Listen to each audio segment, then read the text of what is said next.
Mic check, 1, 2. Are we recording? Hi, I'm Michelle Bernstein, an award-winning chef, restaurateur, and mom. I have a lot on my plate, including my psoriatic arthritis symptoms. That's why I was prescribed Cosentyx. It helps me move better. Cosentyx secukinumab is prescribed for people 2 years of age and older with active psoriatic arthritis. Don't use if you're allergic to Cosentyx. Before starting, get checked for tuberculosis. An increased risk of infections and lowered ability to fight them may occur, like tuberculosis or other serious bacterial, fungal, or viral infections. Some were fatal. Tell your doctor if you have an infection or symptoms like fevers, sweats, chills, muscle aches, or cough, had a vaccine or plan to, or if inflammatory bowel disease symptoms develop or worsen. Serious allergic reactions and severe eczema-like skin reactions may occur. Learn more at 1-844-COSENTYX or Cosentyx.com. Ask your rheumatologist about Cosentyx. Richard Nixon, Ronald Reagan, George W. Bush, and Donald Trump. And a friend of mine for a long time, he only likes politics. If you ask him about how are the Yankees doing, he has no interest. If you ask him almost anything, he likes politics, and he's a professional at the highest level. Roger Stone. All of these presidents relied on one man to secure their seat in the Oval Office. That man is Roger Stone. This is The Roger Stone Show on 77 WABC. Presented by Legacy Precious Metals.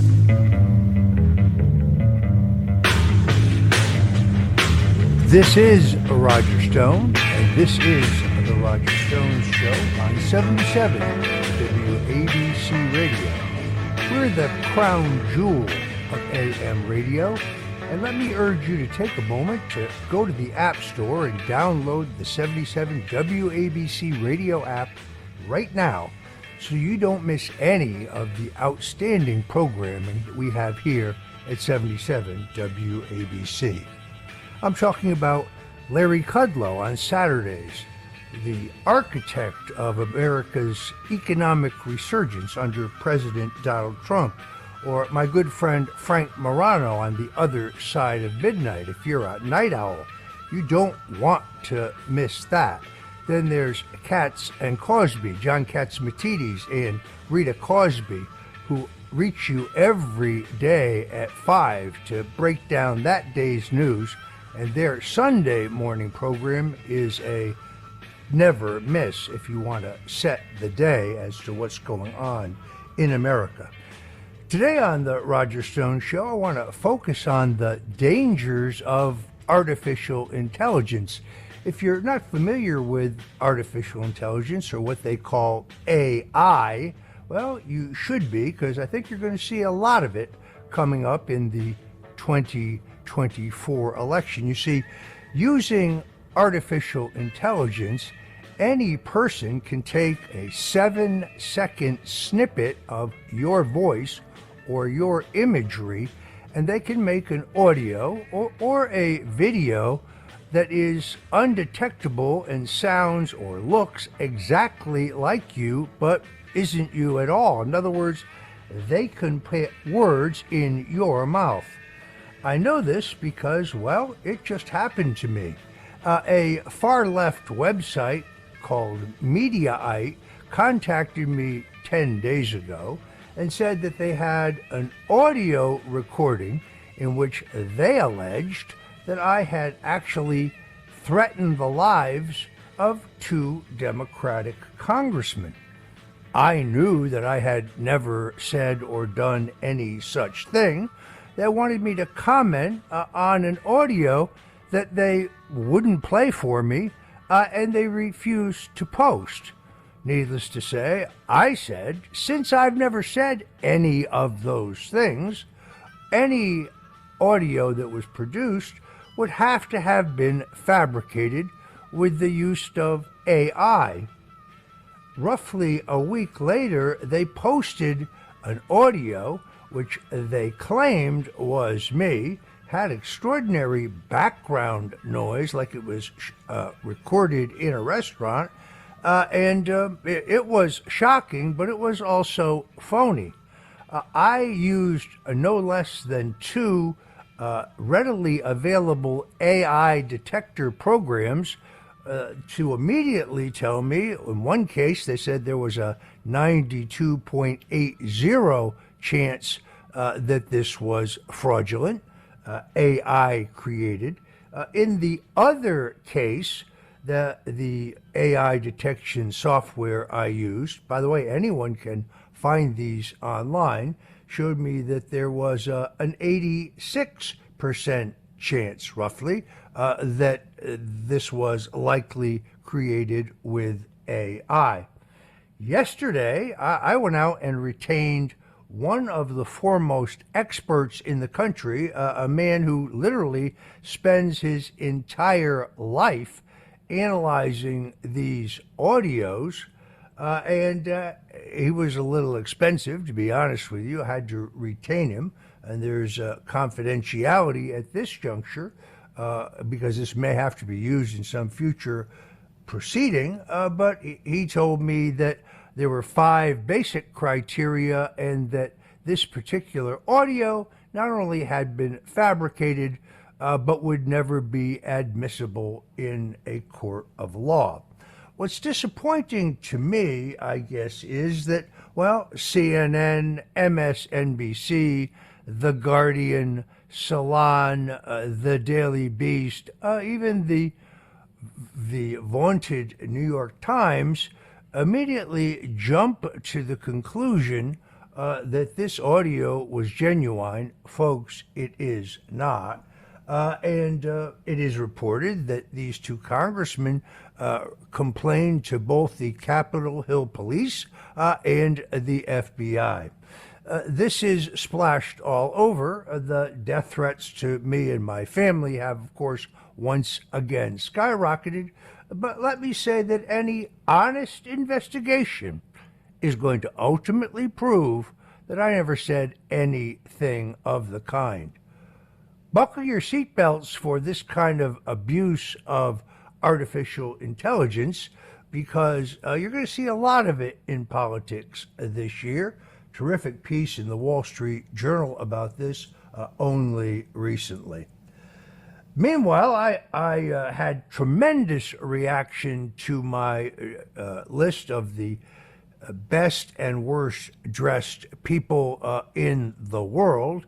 This is a tradition that you may recall I adopted from the late Mr. Blackwell. Mr. Blackwell was a Hollywood-based syndicated columnist and designer who for 48 years published this list. The list was talked about on Katz and Cosby, and it was amazing, the reaction.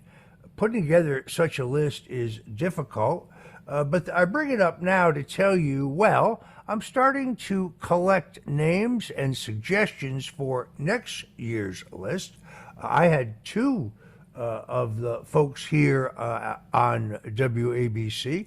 Larry Kudlow, extremely well-dressed gentleman. He's actually in our Lifetime Achievement category. And then, of course, there is Greg Kelly. Both of them extremely well turned out, once again, on my international best dressed list.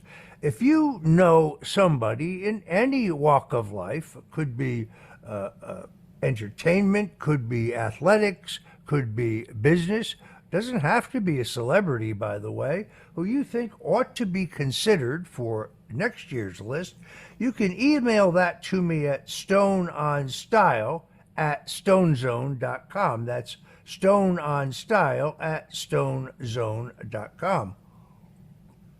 Let me say that these choices are non-political, they're non-ideological, and one guy out in Las Vegas actually tried to bribe his way on the list. No, there is no payola allowed.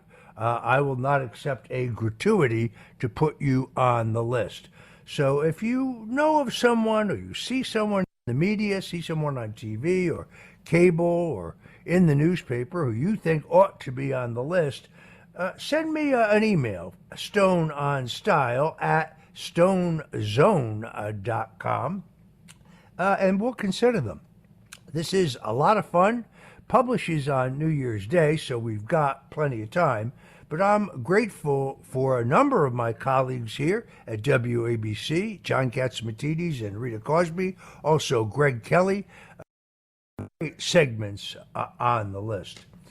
Well, as Mel Brooks said in the movie History of the World Part 1, politics, politics, politics, politics. And I guess that's why people tune in to the Roger Stone Show. So let's talk about it. Last Sunday, I'm happy to say that I called the Iowa caucuses almost exactly on the money. I was actually a little low in the sense that I thought President Donald Trump, who had built, without question, the single best organized, well-oiled voter identification and turnout apparatus in the history of the Iowa caucuses, was going to win. Win, by the way, is defined as coming in first. In other words, getting more votes than the other candidates. Up until the caucuses this past Monday night, the high water mark came in 1988 when my old boss, Senator Bob Dole of neighboring Kansas, one of the greatest men of the 20th century, by the way, would have made a truly great president, had won the Iowa caucuses by 12.5%. Donald Trump actually tripled that margin. The gap between he and second place finisher, Florida Governor Ron DeSantis, was almost 30 points. And then directly on DeSantis's heels was Nikki Haley. Now, normally, the second place finisher in the Iowa caucuses would get some momentum going into the New Hampshire primary. That doesn't appear to be the case. Actually, the very latest poll, a Boston Globe Suffolk University poll, shows Florida Governor Ron DeSantis actually at 5%, with Nikki Haley around 34%, and President Donald Trump once again at the 50% mark. This is looking to be a run of the table for President Donald Trump in his, some would have to say, improbable comeback bid. I mean, normally, when a candidate for federal office is charged in multiple jurisdictions with crimes, well, their campaign money dries up, their voter support drops up, and they're pretty soon out of the race. That's the exact opposite of what has happened here. But I remind people, there was a time when Florida Governor Ron DeSantis was leading Donald Trump in the national Republican presidential preference polls. He was leading in New Hampshire. He was leading in Iowa. He was leading in Florida, the state they both share. I have never really seen anything either like the upward trajectory of Donald Trump's campaign, where it can be demonstrably proven with each indictment and each charge, whether it is in Florida pertaining to the documents case, or whether it is in Fulton County, Georgia, where it pertains to the outcome of the Georgia election. And Fannie Willis, a Fulton County local prosecutor whose campaigns were funded by George Soros, has claimed that Trump knew that he lost the Georgia election and conspired with others to seat an alternative slate of electors in that state, or whether it is in Washington, D.C., where Special Counsel Jack Smith has specifically not charged Donald Trump with insurrection, but instead has charged him with knowingly realizing he had lost the election and conspiring with others to hold on to power. And then, of course, you have these incredible ongoing civil litigations in New York City, where once again, Donald Trump is sued by this woman, E. Jean Carroll, for defamation. She actually won a judgment against him for defamation. She claims many years ago that she was sexually assaulted in the dressing room at Bergdorf's, and although she seems to be pretty slim on details, it's not surprising to me that she won a Manhattan trial. The president now heads to New Hampshire with an extraordinary head of steam, but just an examination of his schedule really explains what this strategy of lawfare is all about. In other words, President Trump won the Iowa caucuses. By the way, getting 51% of the vote, that's historic. Because Ron DeSantis came in second and not Nikki Haley, Nikki Haley did not get the media ride that I expected she would get, but she got quite a media ride. But then Trump had to fly late at night from Iowa to New York, landing at 3:30 a.m. in the morning, appear in court in New York City the next morning, fly back to New Hampshire for a rally, ironically, a rally in Portsmouth, New Hampshire, which I had actually arranged in 1988 when Donald Trump first got the presidential itch to get the Portsmouth County Chamber of Commerce to issue an invitation to Donald Trump to speak to a luncheon event many, many years ago, then leave the Portsmouth rally and fly back to New York City to appear in court yet again, and then fly back to New Hampshire for yet another rally. It's very clear now that Ron DeSantis has dropped to 5% in the polls. That's right, 5% in the polls in New Hampshire, a state at which he once briefly led. I'm not sure what's going through the governor's mind. He has, by the way, burned through $150 million for his presidential campaign. But the flavor of the month in New Hampshire is not Governor Ron DeSantis, but in fact, Nikki Haley.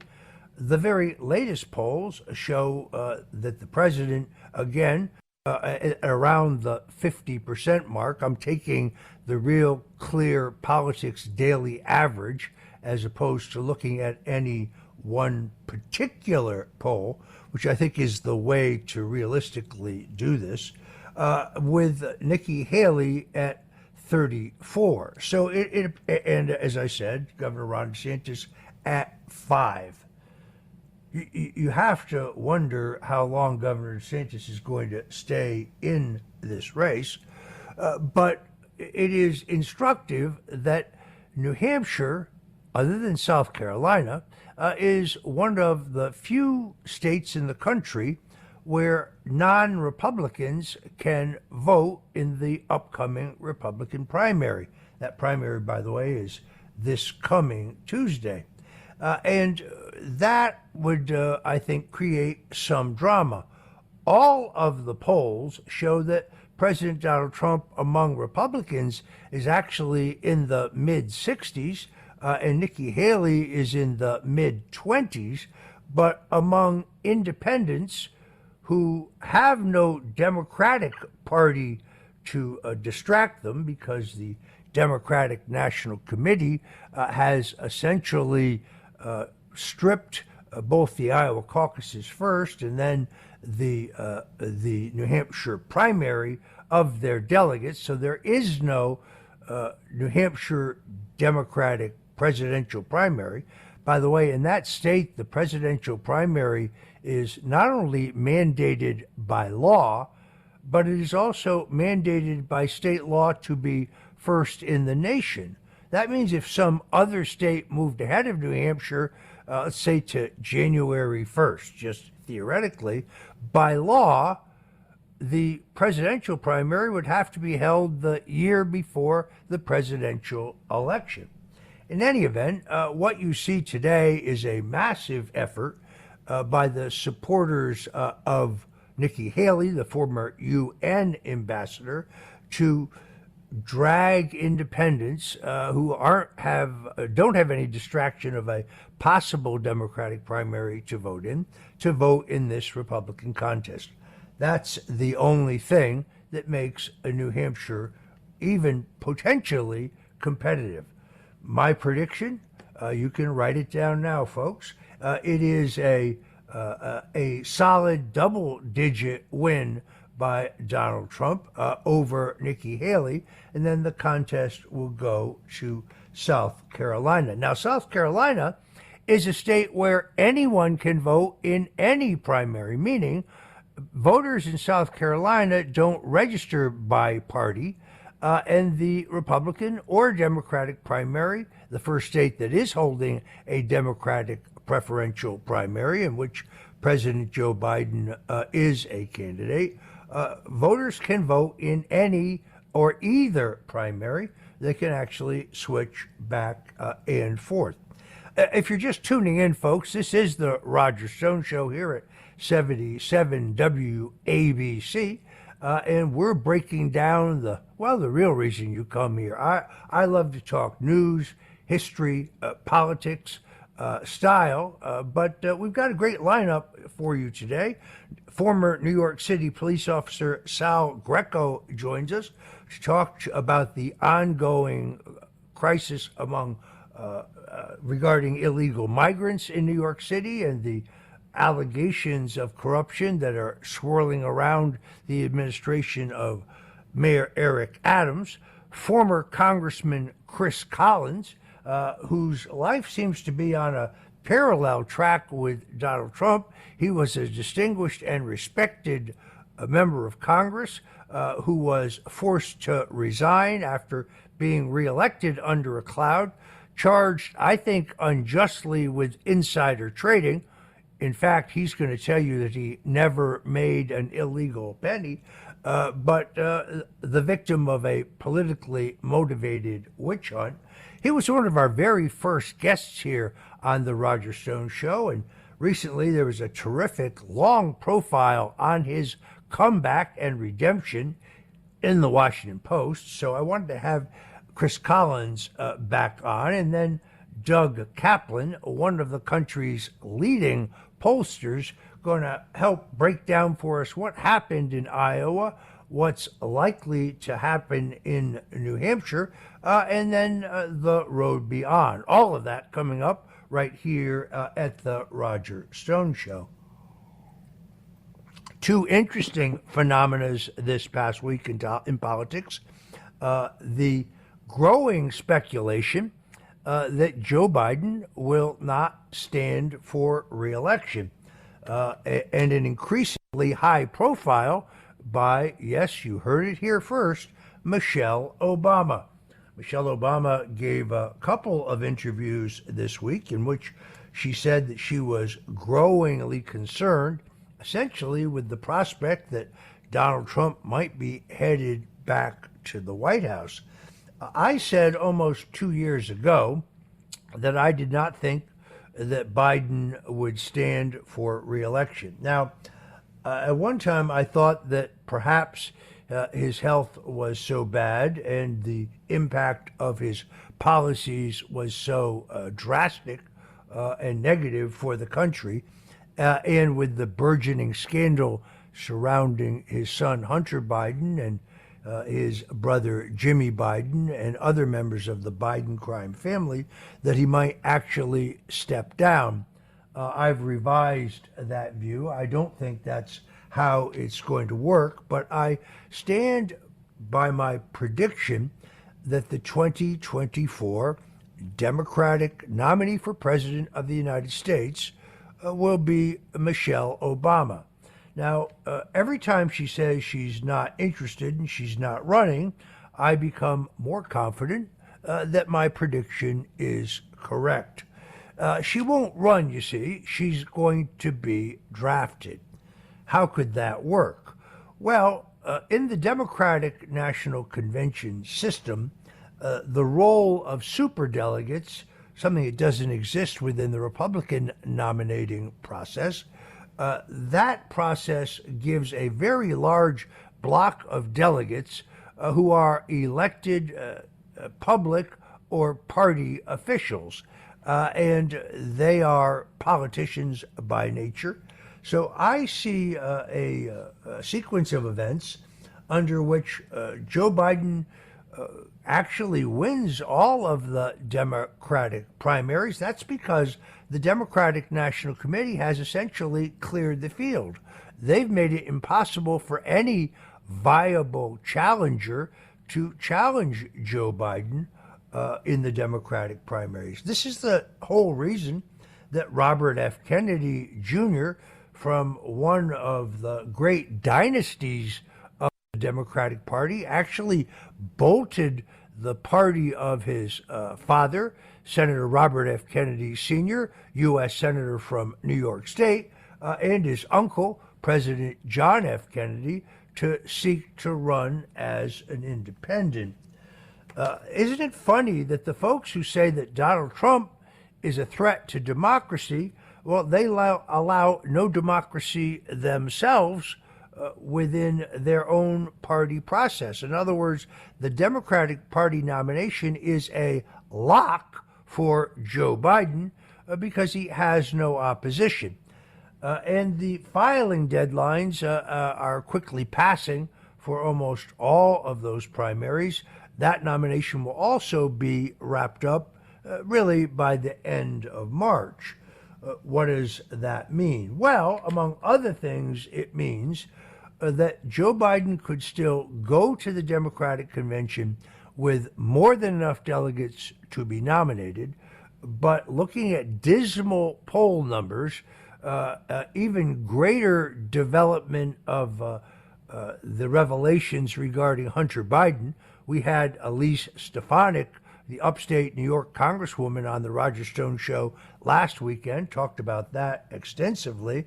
Joe Biden could announce that he's not going to be a candidate, and that convention that just happens to be in Chicago, hometown of, well, Michelle and Barack Obama, could, quote unquote, draft Michelle Obama. That is my prediction. I stick to it, folks. And those out there who may be snickering about Michelle Obama's gender or making jokes, that is an egregious mistake. Believe me, she would be an extraordinarily formidable candidate. She can raise whatever funding it is required. She commands the respect of the national press. She has no previous political record to be criticized. She can in some ways step away from the dismal record of the Biden administration. No, I think, and I don't know the president's mind, President Trump's mind, haven't talked to him about this specifically, but my guess is he wants to run against Joe Biden. You could see why that might be the case. I also quickly want to mention that we've got the vice presidential sweepstakes coming up. President Donald Trump shocked the country at the town hall that he had on Fox, where he said he'd already selected his vice president, but it was a secret known only to him. Well, that could be true, or it could be showmanship, but even if it were true, he doesn't have to make that decision until July. If you look at the potentials, well, we had one of them on this show last weekend. Elise Stefanik from upstate New York. She's really a warrior, a fighter. She'd be a great candidate. Kristi Noem, the very attractive and articulate governor of South Dakota. And I kind of like Tulsi Gabbard. She's a former Democrat member of Congress, now an independent, on her way to being a Republican. She's an Iraq war veteran. She's a lieutenant colonel in the U.S. Army Reserve. She's a championship surfer, a former UFC fighter with a real appeal to millennials. She'd be on my short list. But if President Donald Trump has a short list, well, he hasn't told us what it is yet. Anyway, we've got a great lineup for you today. It is, once again, politics, politics, and politics. So don't touch that dial. Stay right here with us at 70 a.m. Or, of course, you can listen to us at WABCRadio.com, where we are live streaming in 73 countries around the world. I'm Roger Stone. This is The Roger Stone Show, and we'll be right back. This episode is brought to you by Progressive Insurance. Do you ever find yourself playing the budgeting game? Well, with the Name Your Price tool from Progressive, you can find options that fit your budget and potentially lower your bills. Try it at Progressive.com. Progressive Casualty Insurance Company and Affiliates. Price and coverage match limited by state law. Not available in all states.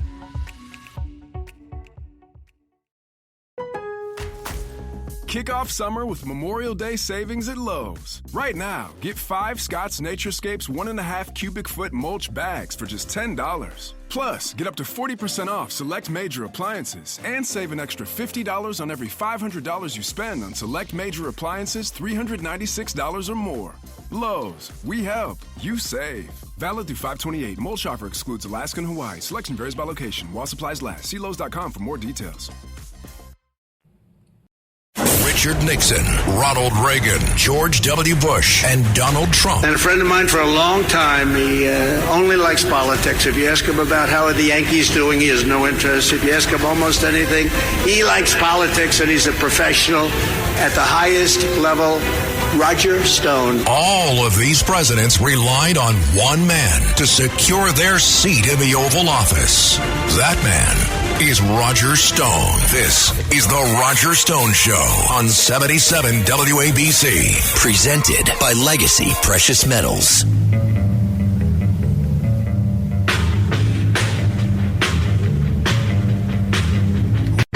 I'm Roger Stone, and yes, this is the Roger Stone Show here at 77 WABC Radio. We are indeed the crown jewel of AM radio, where we're making talk radio great again. Joining me now is Salvatore Greco, a former member of the New York City Police Department, I think a 14-year veteran of the force, a man who served the people of New York with distinction, often pulling the midnight shift, the graveyard shift in some of the most dangerous precincts in the city. Sal Greco was terminated by the New York City Police Department. I think that was back in 2021, I think it was. And he was terminated because it was alleged that he violated a New York City police regulation that said that police officers could not associate with individuals who in the past or in the future might reasonably be expected to engage in criminal activity.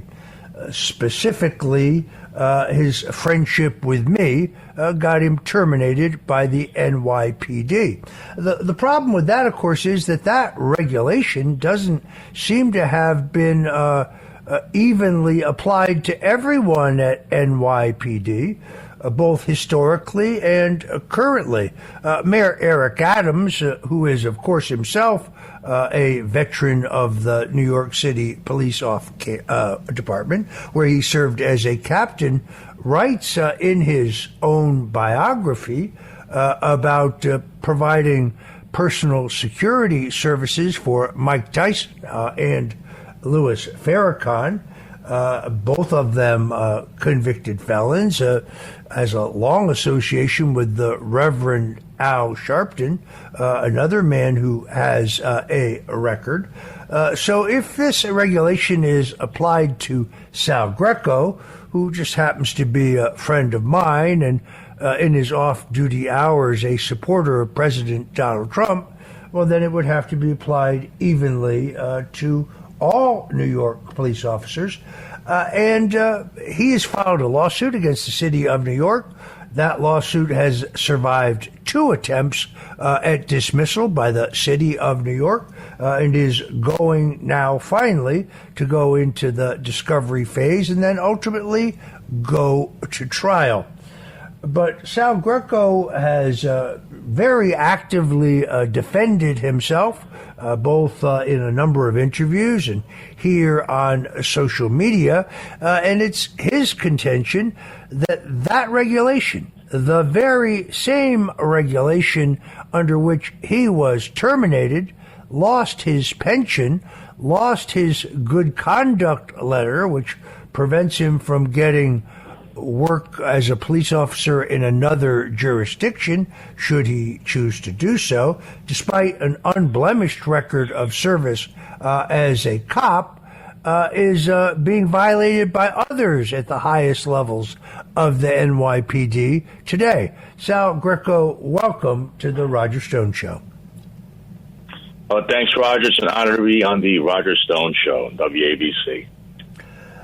Look, you have been very, very aggressive regarding the injustice that's been done to you. I think I capsulized it correctly, but there was some big breaking news this past Thursday that entails other high-level members of the New York City Police Department that seem to have violated this very same regulation under which you lost everything, your job that you loved, your pension, your good name. Tell us a little bit about that. Oh, certainly, Roger. So as originally was broken on WABC Radio by myself on a show with Dominic Carter and then with Sid Rosenberg on Sid Rosenberg's show, I came to find out about this place. It's called Con Sofrito in the Bronx. It's a restaurant lounge. This is a place that is owned by the police commissioner of New York City, the current one, Ed Kaplan, his brother Richard. Richard is a former NYPD lieutenant. Also in this place, we've come to find out that the creator or manager, as it's written in his own LinkedIn, Jimmy Rodriguez, who is an infamous character. He's a self-admitted criminal. And as we came to find out through Sit Down News, he is also a mob associate. He is involved with this place as the manager, creator, co-owner, whatever you want to call it. So this place, Roger, is frequented by the majority or the high percentage of high-ranking members of the New York City Police Department, such as Ed Kaplan, the chief of department, Jeffrey Madry, his assistant commissioner, Kaz Dawdry. The list could go on and on. It's very high-ranking NYPD officials. They have parties there. And the main benefactor also being New York City Mayor Eric Adams. Eric Adams was there for a birthday party, as it stated in this article that was written by the city. And in the city, it stated that they have a 50 by 100 foot dining structure that's adorned with a fake green plastic leaves and a pink neon sign.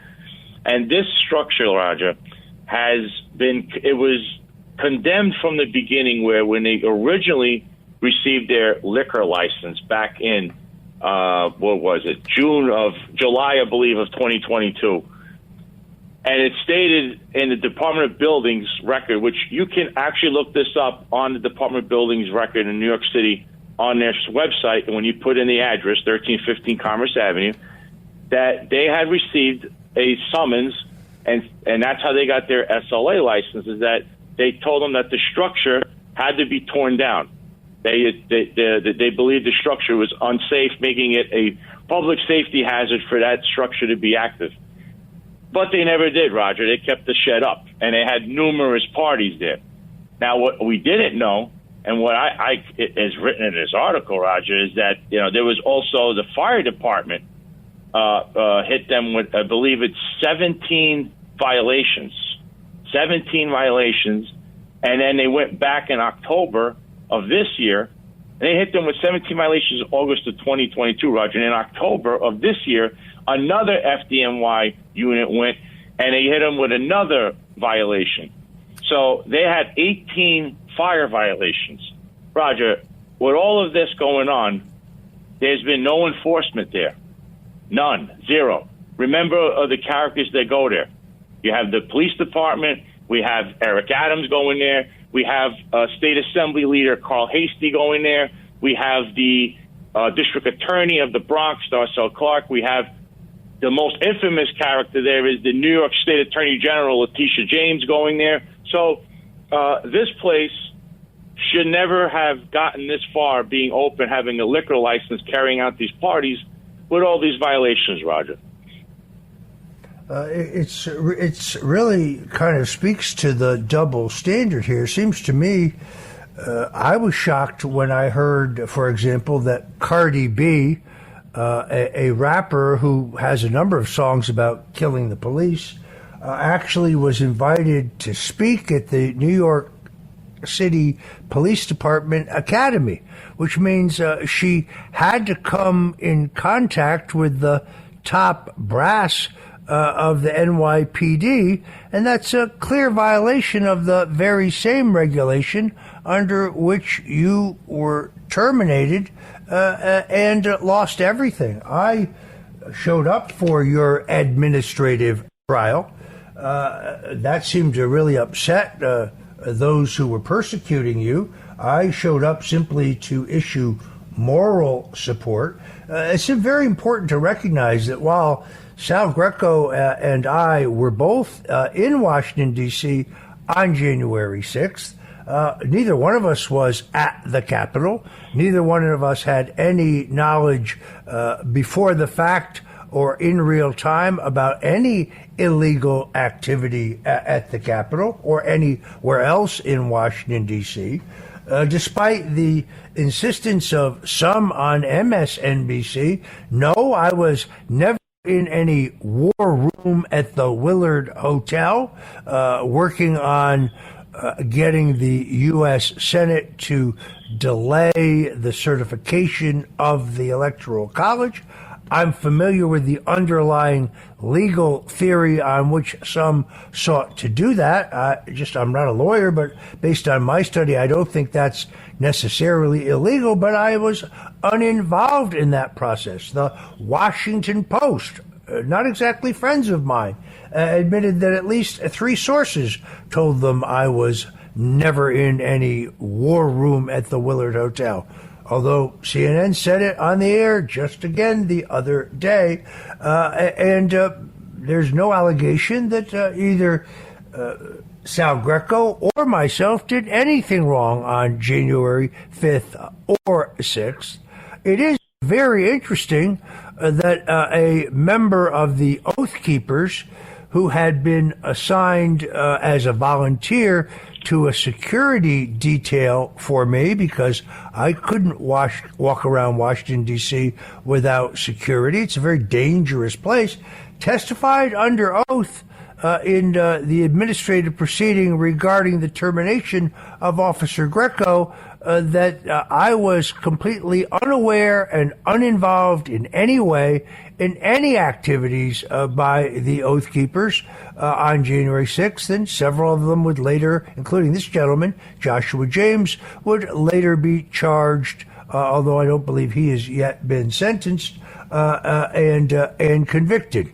But he's already testified under oath that had nothing whatsoever to do with me or with Officer Greco. So this is guilt by association, and Officer Greco is being held to a different standard than current members of the brass of the New York City Police Department. Now, look, we are critics of Mayor Eric Adams, who, by the way, was first on my 15th annual best dressed list that I published on New Year's Day, because regardless of what you think of the job he's doing as mayor or the various scandals swirling around his administration, two things are true.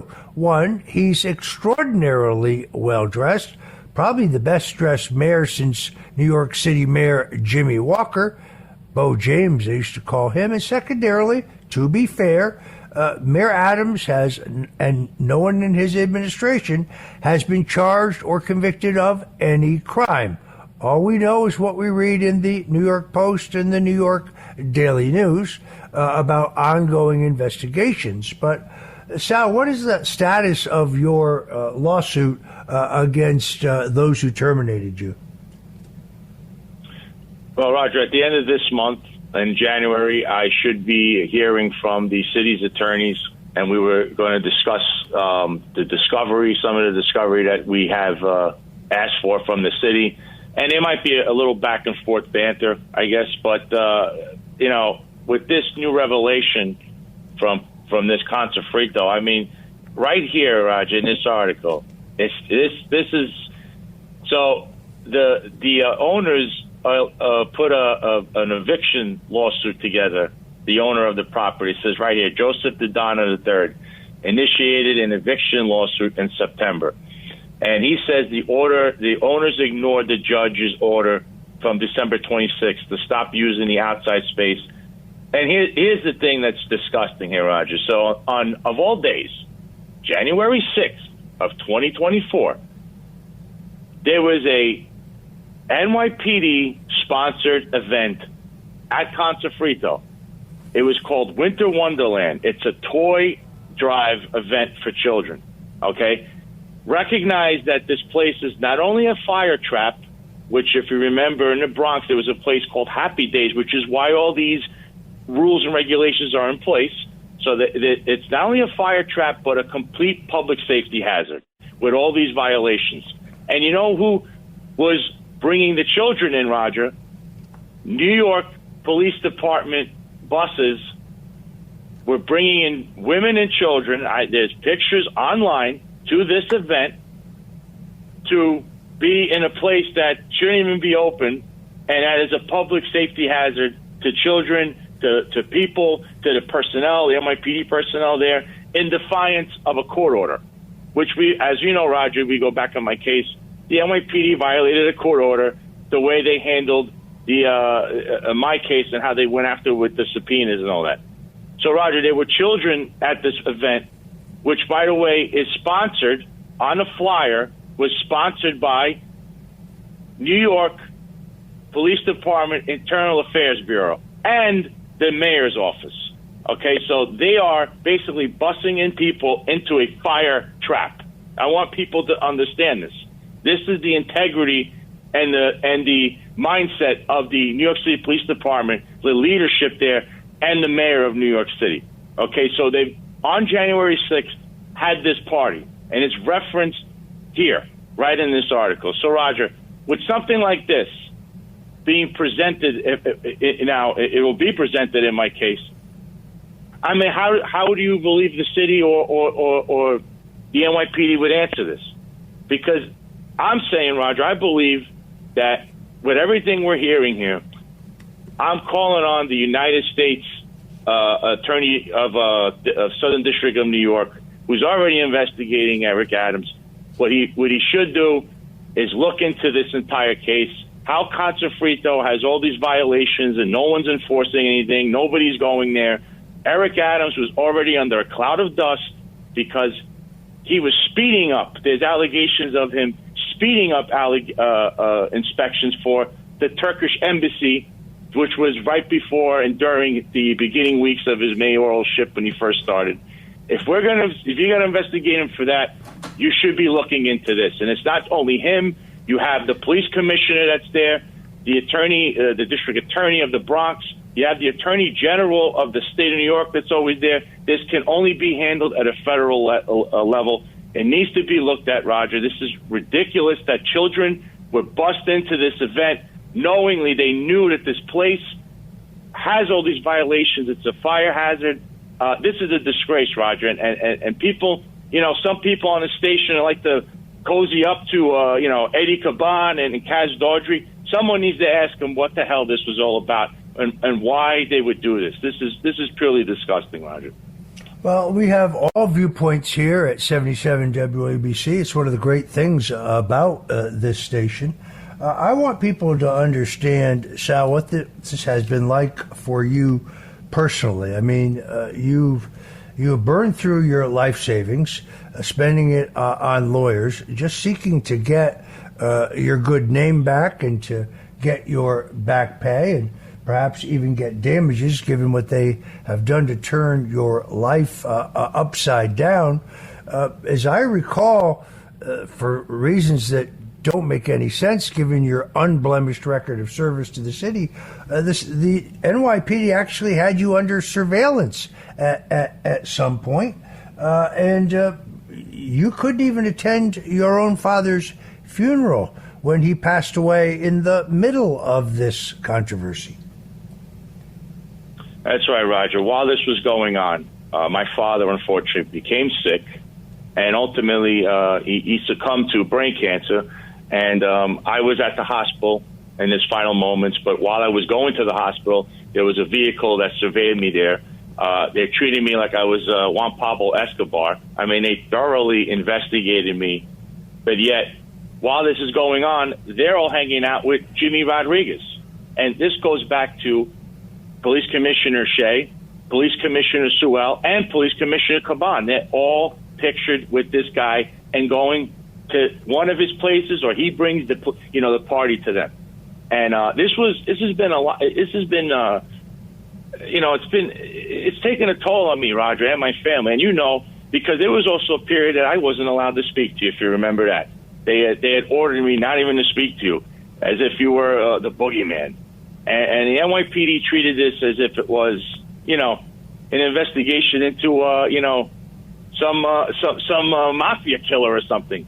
Meanwhile, when they finally investigated me thoroughly and ended this, they themselves they established that, one, I was not involved with starting a quote unquote civil war, as somebody gave them a blank letter and stated, and two, that I have no liability, either civil or criminal, in regards to the events of January 6, 2021, or any other nefarious conduct on any other date.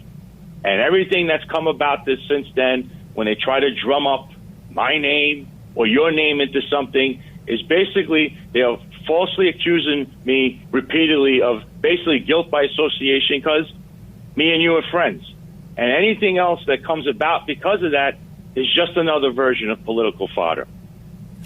Yeah, people need to understand the concept of clickbait. You see, when you use, for example, my name in a headline, and people click on that story, the website, which may or may not be legitimate or unbiased, makes money. So I get accused of all kinds of things that I had nothing to do with. I'll give you a perfect example. About a week ago, my nemesis, Ari Melber, on MSNBC, has a breathtaking report that says Roger Stone advocated that President Donald Trump invoke the Insurrection Act prior to the 2020 election. Well, when you examine it, what you find out is that that's true.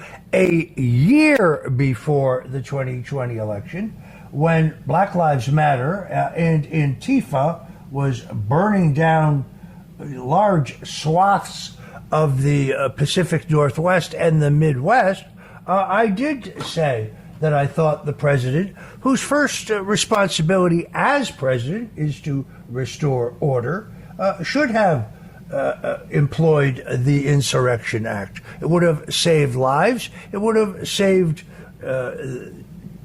we would have avoided damages of millions and millions of dollars of both public and private property, would have saved thousands of people from being injured. Let me remind you that President George H.W. Bush invoked the Insurrection Act after the Los Angeles riots in the wake of the Rodney King killing.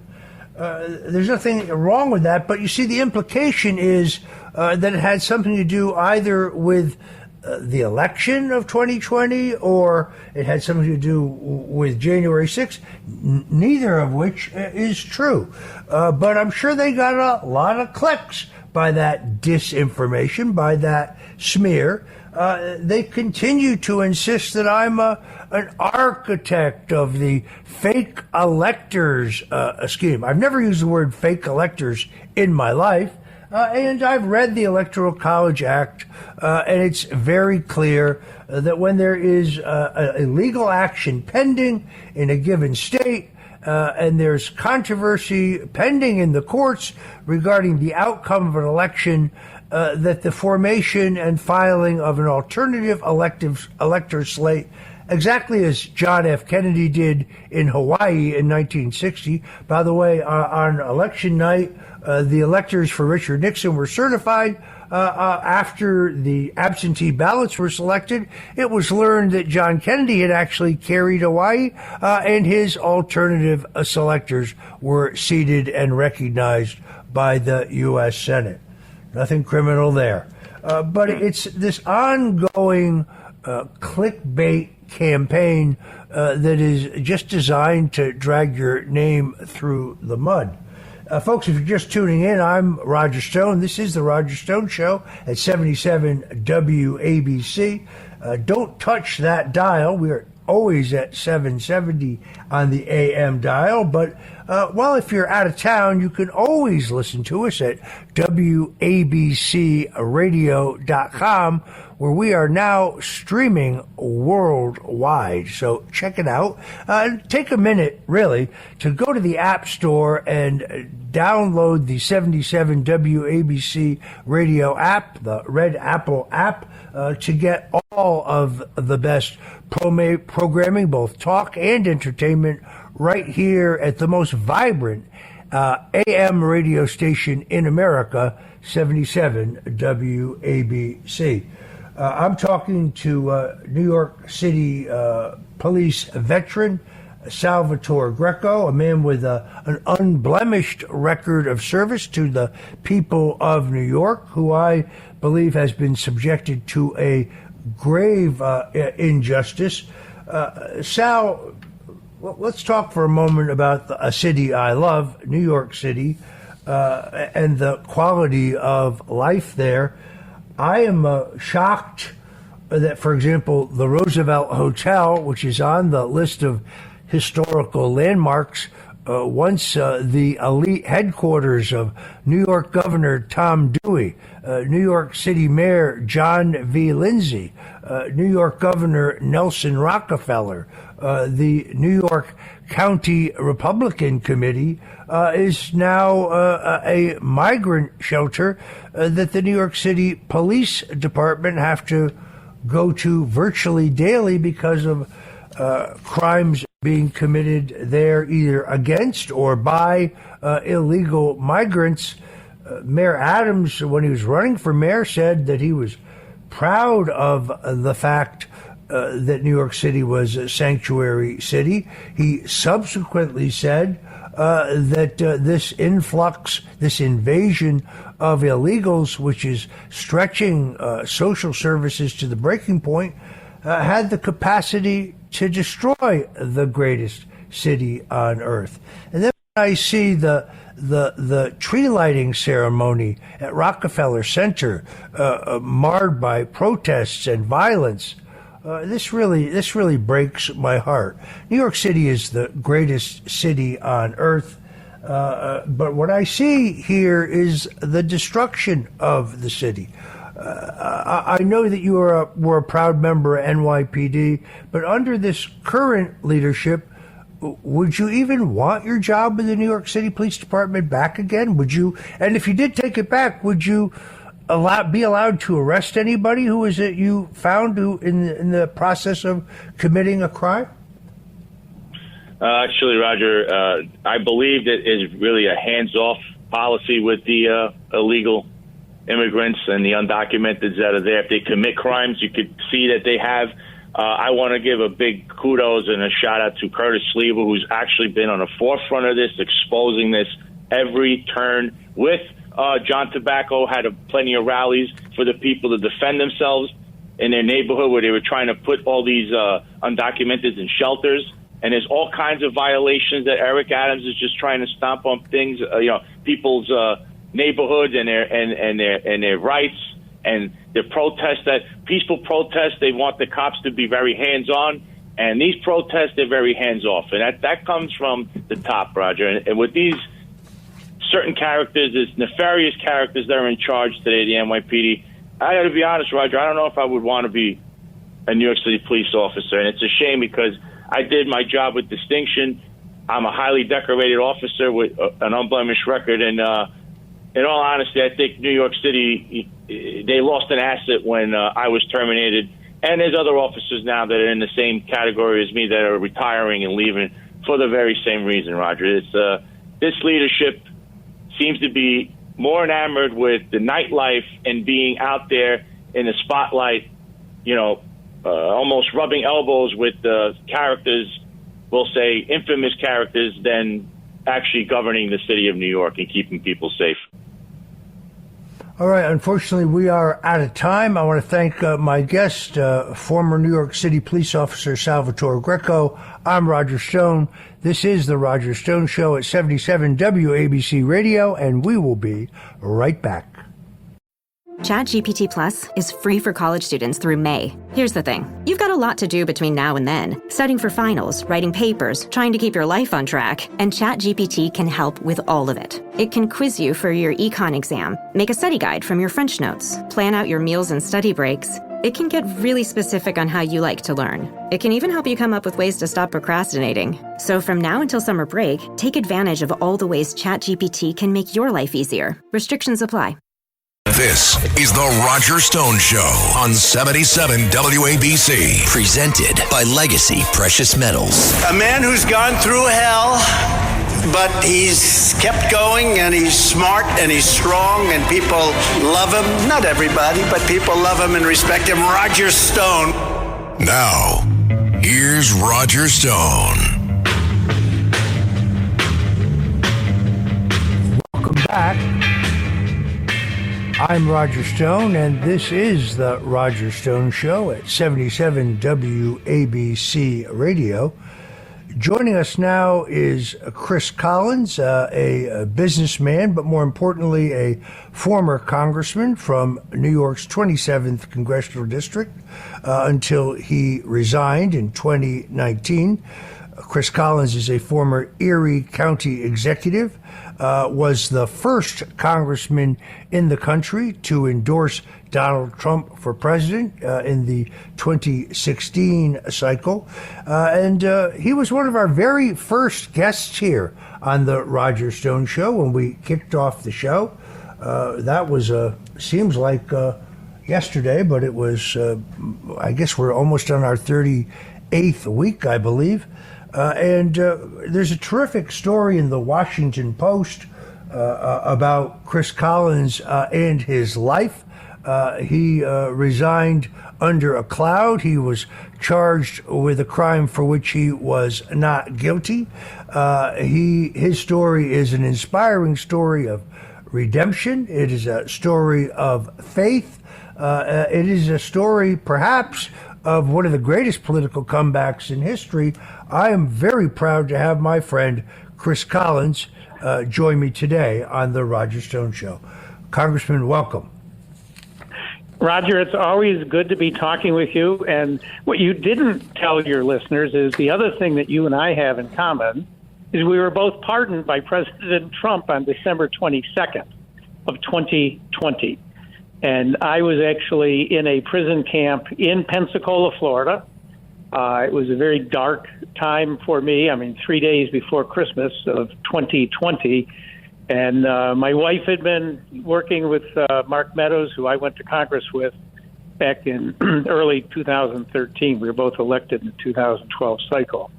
But our great President Trump knew those of us who had been dealt unfair hand, if you want to use those words. And you and I and Michael Flynn and some others were all pardoned on that same day. And for me, I was released from a federal prison.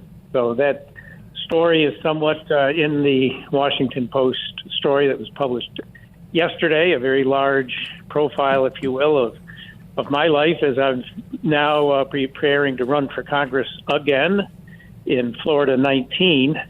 I'm not going to challenge Byron Donalds in a primary, but I believe with his relationship with President Trump, he will, in a lot of likelihood, be joining that administration at some point. He was in Iowa campaigning for the caucuses a couple of days ago. And so, I certainly support what he's done in supporting Donald Trump and being a conservative voice. But I intend to replace him when he does move on, because I believe he will be. And a little piece of history, I would only be the first person to represent two different states in Congress, New York and then Florida, in the past 55 years, and only the second person in the past 100 years to go to Congress representing two different states. So that was one reason I participated with the Washington Post in their interview. They're known as a liberal paper, but I will tell you they were very fair, and it was a very, very lengthy profile that was published. I've gotten a lot of feedback from my fellow members and past members of Congress, all saying that they're going to support me with energy when I do run, whether that's this year or next year, because, again, I believe Byron Donalds will be moving on. And that'll be another chapter in my book of life. And so, again, Roger, you and I share a lot of common traits. We both were persecuted, prosecuted, and I leveraged into a guilty plea, which in my case, they leveraged my family. And that's a whole different story, but always good to be on our show. And anything you want to talk about, let's go. Well, I want people to understand precisely what happened to you, because it is so outrageously unfair. I mean, in essence, you, as I understand, you were charged with insider trading, which you were not guilty of. You made not a single illicit penny. You, it seems to me, were targeted by the Justice Department largely because you were the first member of Congress to endorse Donald Trump. And people, we've talked through this before on the air. I think it was very revealing. Walk folks through exactly what happened and why you ultimately decided to take a plea. And I agree with you. Great thanks to President Donald Trump for seeing the injustice and outrageousness of your politically motivated prosecution and conviction. But walk people through this, because it's chilling. Well, I think, and I will, the most chilling thing is how I call them the Department of Injustice, will leverage family time and time and time again to, in 98% of indictments in the federal system, end up in a plea deal. They leverage your family, and they also overcharge people.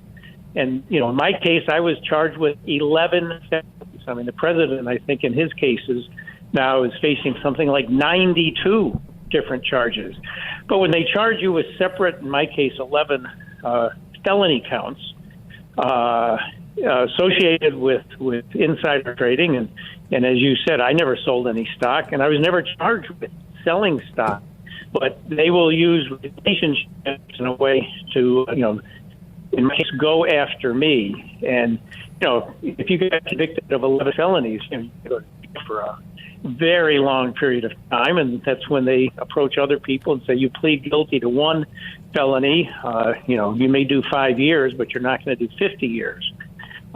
We need criminal justice reform to stop these SOBs from abusing their position. So, in this case, the U.S. Attorney Jeffrey Berman, a book. He made his money on a book, and it was all about how he fought the Trump Department of Justice. He was part of it.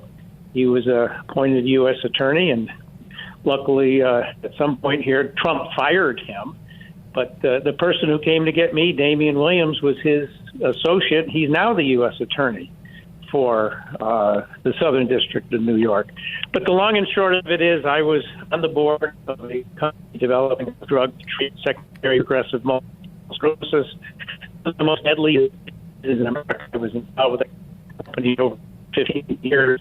They actually had a drug that works, but multiple sclerosis being debilitating, had people on a compassionate basis allowed to take the drug. And since it was compassionate, we tracked their progress, knew the drug worked. It was life-changing, but when it came time to do a formal FDA trial, we had to have measurements that proved it worked, and one of them was the length of time it took you to walk across a room. People on the placebo, you would take longer to get a room than somebody on a drug. The blind trial.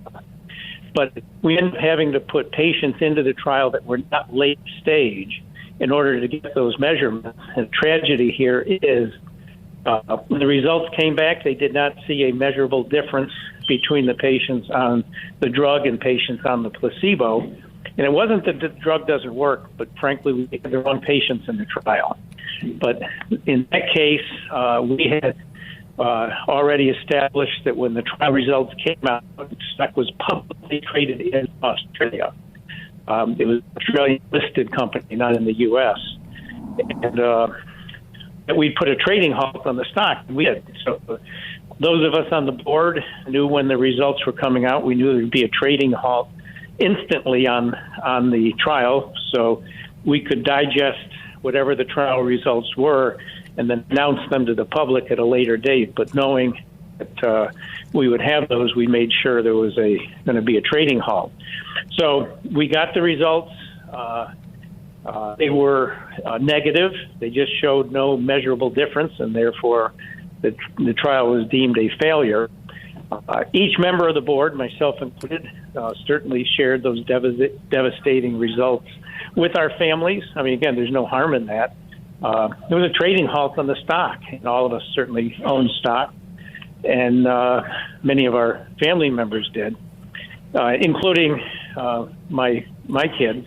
All of our stock was in Australia, couldn't be traded in the U.S., which was trading small numbers of shares on the NASDAQ, which, as the CEO later said, he erred in not making sure NASDAQ halted trading. No one ever even considered that. Like I said, our stocks were in Australia. But in my case, I did share the results with my wife and my son. And the next morning at 9:45 in the morning, I got a call from my son that there was trading going on NASDAQ, penny stock, over-the-counter pink sheets, and he did sell some of his stock. I thought his stock was on. He had moved it into the U.S. 2 weeks earlier. I had no idea. By then, it was too late because he had sold some stock. He was 24 years old. He didn't know better, and that's what started this. When they track things like this and determined this happened, and they saw an opportunity to my 24-year-old son to get me. At the end of the day, the judge did say to the prosecution, I've never seen a case where a 24-year-old that wasn't in the industry had traded some stock. Maybe he shouldn't have done that. But that would be a civil settlement with the SEC, not a criminal felony count, or in his case, 8 criminal felony counts. But that was the road we traveled. They looked at everyone who sold stock. They found people that knew somebody who knew somebody that knew me. They charged me with felonies for people that sold stock that I never heard of, never knew, never met, didn't know who they were. And yet they piled on wire fraud charges, you name it.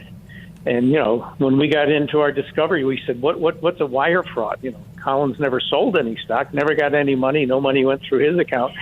Show us this. Well, the Obama-appointed judge refused all of our discovery requests. Turns out he used to work for the Southern District of New York. He was in that office for some time. But, I faced the Department of Injustice. They had, the case against me totally imploded on them. When they did find out, I didn't share the results with anyone else that sold stock. I didn't sell any myself. And they also violated my constitutional rights as a member of Congress in the way they scooped up electronic materials from my staff in computers looking for some linkage. But in doing that, they violated the speech or debate clause that protects members of Congress from having another branch of the government, Department of Justice, going after what could be legislative materials. They were sloppy. They finally, the irony of ironies is Nancy Pelosi filed an amicus brief with the court supporting my position that they had violated my speech or debate rights under the Constitution as a member of Congress, because she was concerned it could happen, to any member of Congress unless this was dealt with. The judge ruled against us in each case. We stated we were going to appeal his rulings to the Supreme Court in an interlocutory appeal, which we had the right to do. And the court understood that, the judge understood that, the prosecution understood that, and it would have delayed any trial that I would have faced by 3 years. And I've always said that I would have been acquitted at trial. Fundamentally, I never sold stock. I didn't charge someone with insider trading. And especially given the facts, there was a trading halt on the stock. So when I made a phone call, it was under the understanding no one could trade stock. Every member of the board shared the information with their families. Well, this is where Damian Williams, in a book that Jeff Berman wrote, said the way to get Collins is to leverage his son. We're going to separate his son from his trial, and we don't believe the congressman will sit on the sidelines while his son goes to trial without him. And they were right. That came out in late September of 2019. We went to the prosecution and said, what do we got to do to put this to an end? They said, well, the congressman's got to plead guilty to one charge of conspiracy to commit insider trading. Since I hadn't traded, they couldn't hit me with that. Conspiracy can be a overbroad definition. And one charge of making a false statement to the FBI, which they never shared with us what that statement was. Again, in discovery, we got ruled against time and again with them saying, you'll hear about that as the trial date approaches. We're not going to disclose that this early in discovery. So I did accept that plea.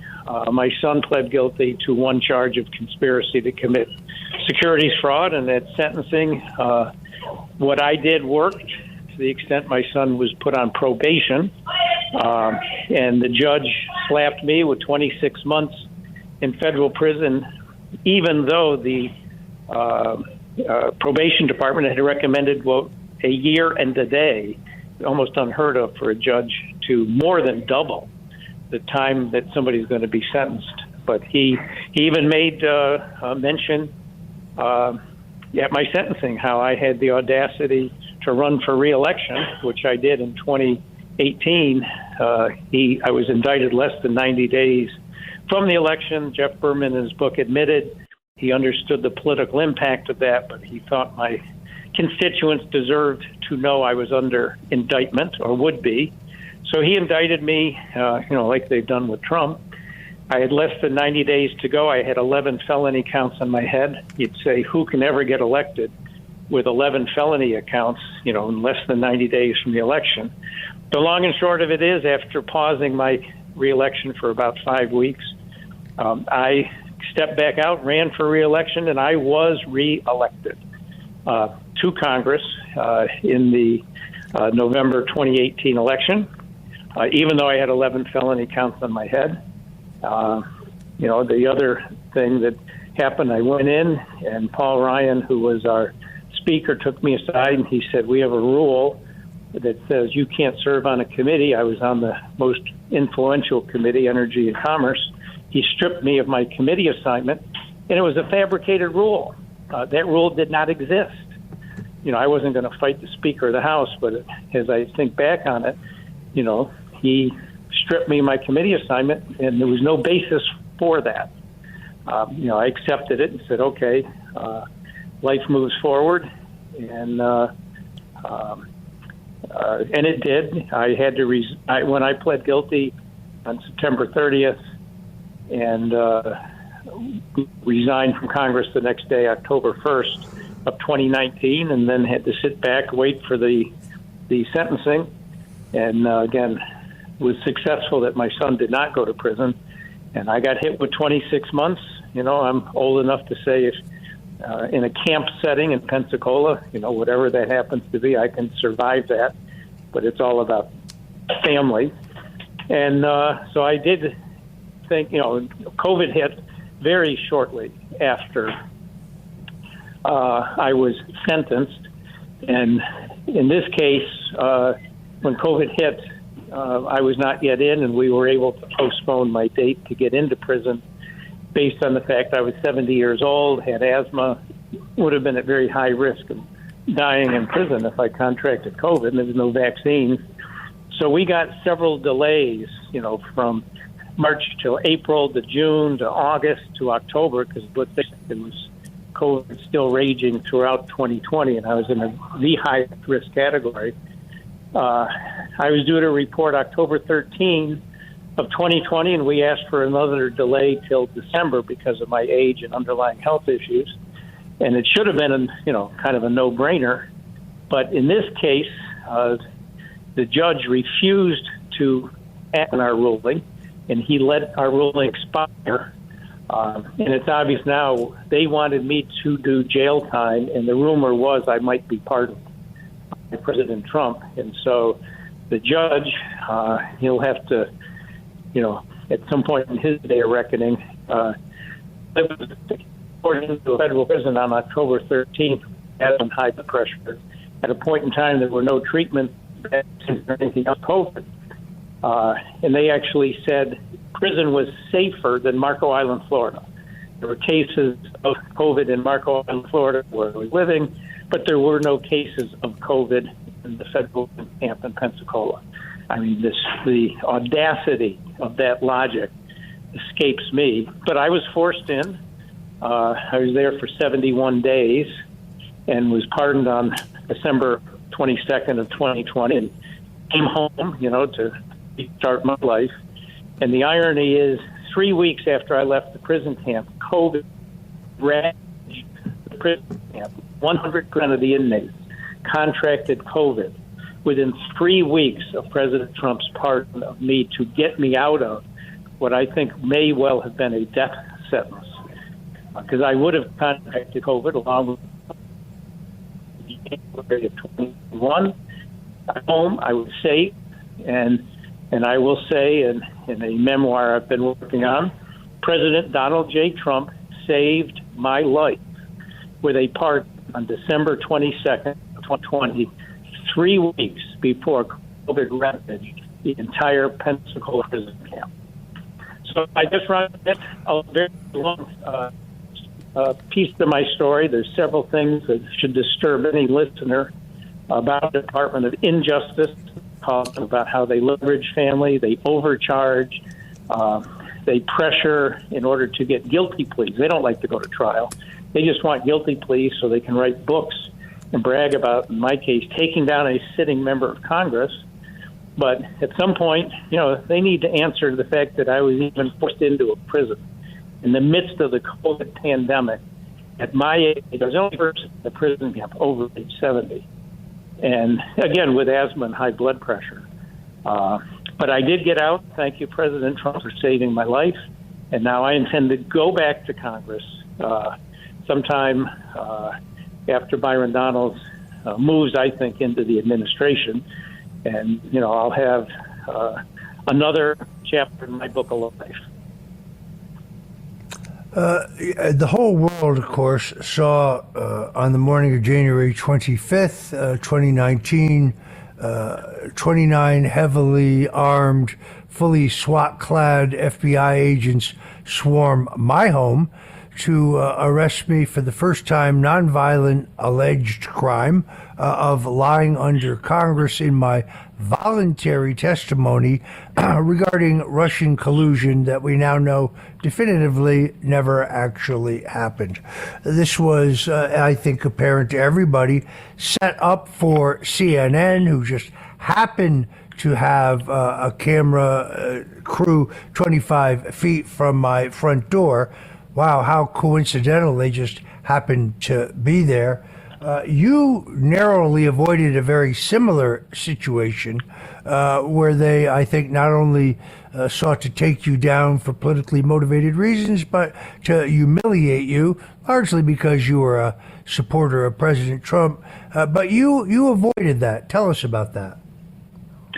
Well, as the county executive in Buffalo, the largest upstate county in New York, and as county executive, I had oversight over everything from the sheriff's department and interface with other law enforcement, certainly including and the like. Our law enforcement, by the way, they go bills. A few counties, we had in the county, and I was the county executive. That I found out that they were intending to raid my house in Clarence, New York, like they did you, with the film crew out there pulling me out in my underwear to be humiliated. I got a phone call from an FBI agent. His call was, Mr. Collins, you don't know me, but I know you. I know of you. There are plans to go to your house with a film crew and pull you out so that you can be embarrassed on national TV. I know your background. I respect you, what you've always done in supporting law enforcement and what you've accomplished in Erie County, and I want to let you know ahead of time that's coming, so you could take actions to try to avoid that. I hung up the phone. I said to my wife, I'm disappearing. We went to the airport car rental. I rented a car in her name. I took the SIM card out of my telephone, got in the car. I drove to New York City where my daughter had an apartment, and I disappeared. I turned the car in, took a taxi, paid cash, had them drop me off 4 blocks from my daughter's apartment, and they couldn't find me. They desperately tried to find me. They could not, and 5 days later, because we've been asking, because we knew something was coming, that we'd be allowed to, quote, self-surrender and go through that process of being indicted. And they finally, calmly called my attorney and said, well, we've decided to accept your offer of self-surrender. Of course they did. They couldn't find me. They didn't know where I was. And I guess the good news is I cheated them out of the possibility of them doing to me what they did to you, and they do to others all the time. Nonviolent people, they show up to embarrass you. They tip off CNN and the local TV stations. I mean, this just shows you the arrogance and the abuse of the U.S. attorneys, Department of Justice. The FBI goes along with it. You can't defend it. I mean, in your case, gunboats and everything else. And in my case, they just pulled me out in my underwear and was filming. But I had the good fortune of having some inside the FBI understand what was going to come down and tip me off. And I didn't even know this individual, but he just was fundamentally something that happened. So that I avoided the debacle that you had to go through, Roger. Well, I had a very similar situation by the time I was, I think, unjustly convicted. Mueller, by the way, was forced to admit on November 3rd, 2020, when his final report was ultimately unredacted only by order of a federal judge, that he had found no evidence of Russian collusion or WikiLeaks collaboration or any other crime on my part. So I was charged in an effort to pressure me to testify falsely against Donald Trump. I refused to do that. And I lived through 2.5 years of hell because of it. The same situation. The Bureau of Prisons insisted there were no COVID cases in the dank Georgia prison they wanted to send me to. I was 69 years old at the time, also with a lifetime history of asthma. In our case, our whistleblower was an African-American woman who was the head of the prison guards union at this particular facility in Georgia, read about this in the newspaper or saw it on TV, called my attorney and said, look, if the Bureau of Prisons is telling you there are no COVID cases here, that's not true. We have tested over 200 inmates and we're just waiting for the tests to come back. But there are people here who are very sick. And within days of the commutation of my sentence, the website for the Bureau of Prisons showed that there were well over 100 cases of COVID-19 at the facility at which I was supposed to turn myself in. So, like with you, this was a death sentence. It's a broken system.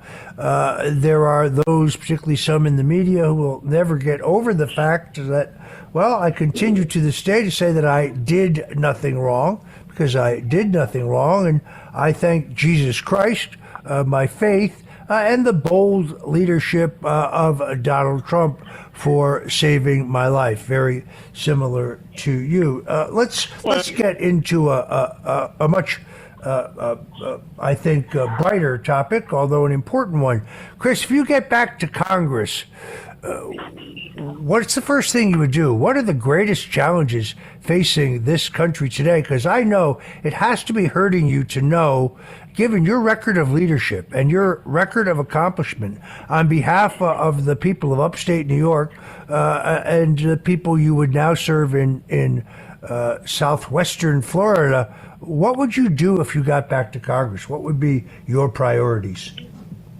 Well, and let me mention two other things here before I get into that. The other two people that were, or two of the people pardoned on the same day as us, I was the first member of Congress to endorse Trump. One was Duncan Hunter, Congressman from California, who was the second person to endorse Donald J. Trump for president in February of 2016.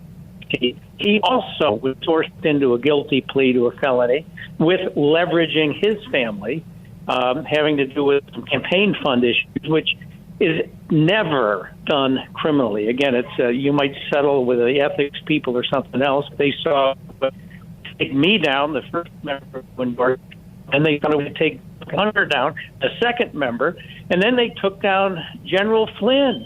And again, they leveraged General Flynn's family.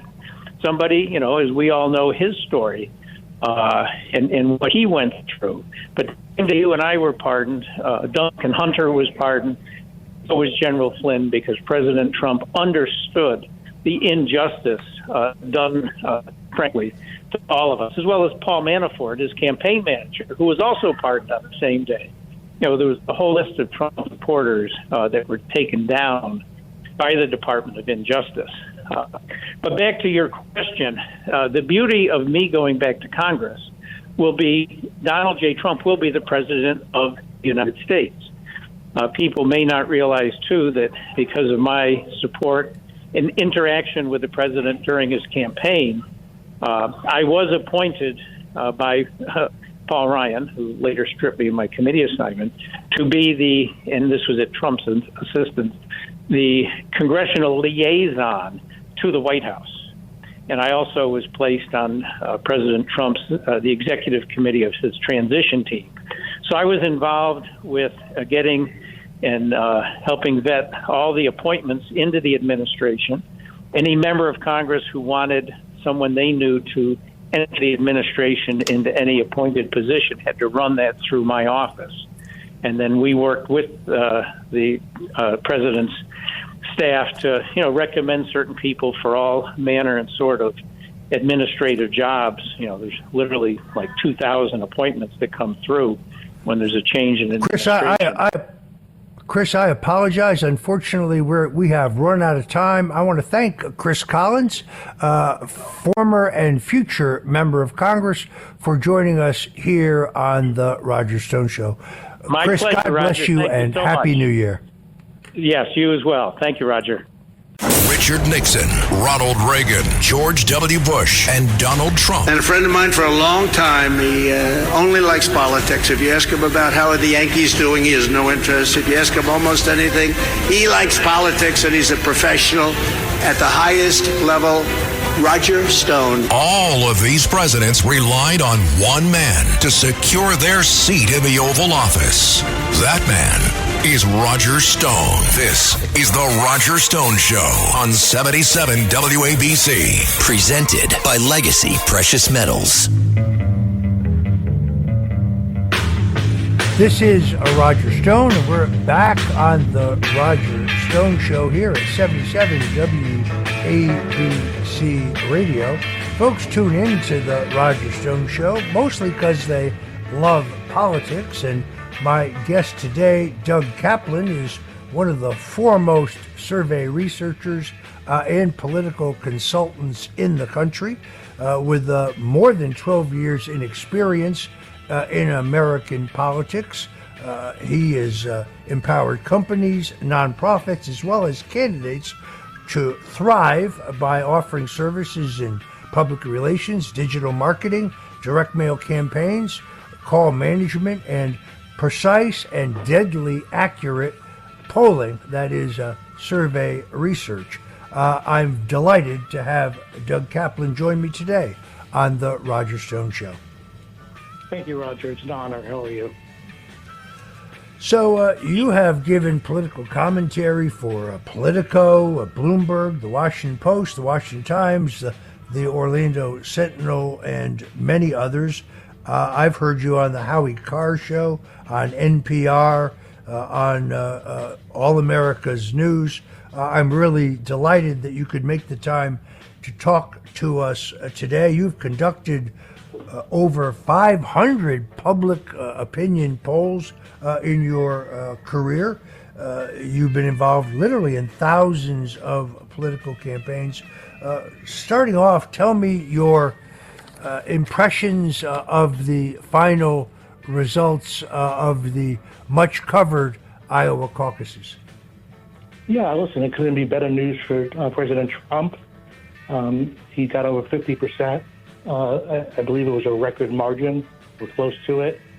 DeSantis got a ticket out. Not great news for him, though. In the cold weather, where it felt minus 20, we were told he had this enormous ground game. If that was the case, he should have turned out more people. He barely beat Nikki Haley, who really had no money in Iowa. So I think that Trump did well. DeSantis, not so good. And Haley survives to New Hampshire. To me, I think the intensity of Trump's supporters has been a key factor in this first contest. I think it's going to be a key factor in New Hampshire, also a key factor going forward. The Trump voter is a very deeply committed voter. Did you detect this kind of intensity in your polling? Absolutely. Like you said, Roger, it's a movement, and it's hard to beat a movement without COVID and campaigning in his basement with the mask. It's hard to see Trump losing last time, or whatever might have happened. But it's hard to see Biden get anywhere near close if the condition of COVID doesn't happen when it happens. No, I did. I was happy, obviously, that he crested 50%. In my own personal prediction, I thought he might. I was feared that he might fall just short of it. Still, an amazing double-digit victory over the nearest contender. But I was really delighted when he beat the odds, particularly given the frigid conditions. It's kind of interesting when you look at the lessons of history. In 1980, Ronald Reagan running in the Iowa caucuses, had a 22-point lead over his nearest challenger, former UN ambassador then George H.W. Bush in Iowa. But Reagan was overconfident, dropped into the state, did a couple high-profile events, but did very, very little retail campaigning, did very few public events, and then he was shocked in an upset. And for a brief moment, about a week, it actually appeared that George Bush had what he called the Big Mo. Then, interestingly enough, George Bush made the exact same mistake. In other words, Reagan headed directly to New Hampshire, and he stayed there for over a week, right up until they counted the votes. He, even though he was a august former governor of California, he did a series of rallies, but just hit the streets doing personal campaigning. George Bush left New Hampshire early, confident of victory, went back to Houston, and that was the de facto end of any real prospect that George H.W. Bush would defeat Ronald Reagan to become president. It's amazing to me how Trump has learned the history from the lessons of history, from the mistakes of others. He made an incredible foray into Iowa in its frigid conditions, arriving Saturday night before the caucuses, did, I think, 3 rally events that Sunday, campaigned all day Monday, stayed in Iowa until the results were known, and then, and only then, did he fly to New York, where he had to appear in court, and then fly immediately to New Hampshire. How significant are these campaign appearances as they fit into the Trump phenomena? Yeah, it's just something I don't think we've probably have seen, in 50 or 60 years. I mean, it's just an incredible. It's just an incredible phenomenon. Plus, you get, these people come, they get excited, they turn out to vote. He gets information on all these people, their names, their emails, their contact information, so he can contact them again. So it's just an enormous thing with the rallies. He's pulling tens of thousands of people in places like New Hampshire. I mean, no one else could do that. It's a real movement. Maybe Obama could have done that in 2008. Maybe that was the last time maybe we saw a movement. Other than that, no one else could. No, you make an excellent point. I mean, having been in politics for 45 years, I can tell you that we used to have to work hard to get people to turn out for our rallies, even for presidential candidates. There's a number of areas where Donald Trump really breaks the mold, where you can't compare him to anybody who came before him. First of all, of course, he's the first business person to become president. Prior to Donald Trump, all of our presidents were either governors or senators or congressmen or generals. The Republican Party nominated a businessman in 1940. That was Wendell Willkie. He ran the strongest race against Franklin Roosevelt of any of the 4 challengers to Roosevelt. He got 26 million votes, but he was defeated.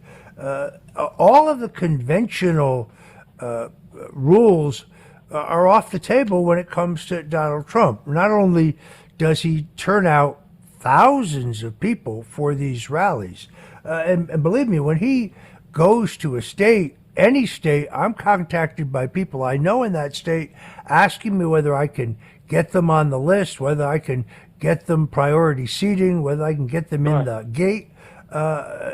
He really is a phenomenon. The other place I think he's an interesting phenomena is his endorsement within the Republican Party really packs a wallop. I have not looked at any poll anywhere in the country for any office over the last year in which, when you test the question, would you be more likely or less likely to vote for a candidate, let's say, for Congress, if he was endorsed by Donald Trump, where that positive number is less than 60. I mean, Doug, have you ever seen that before in your many years of polling? No, never. I mean, like you said, his endorsement is just worth an enormous amount of points. It's very rare that when he endorses someone, they lose a Republican primary. I mean, he's probably at a 90%, 90% streak there. So it's just an enormous thing.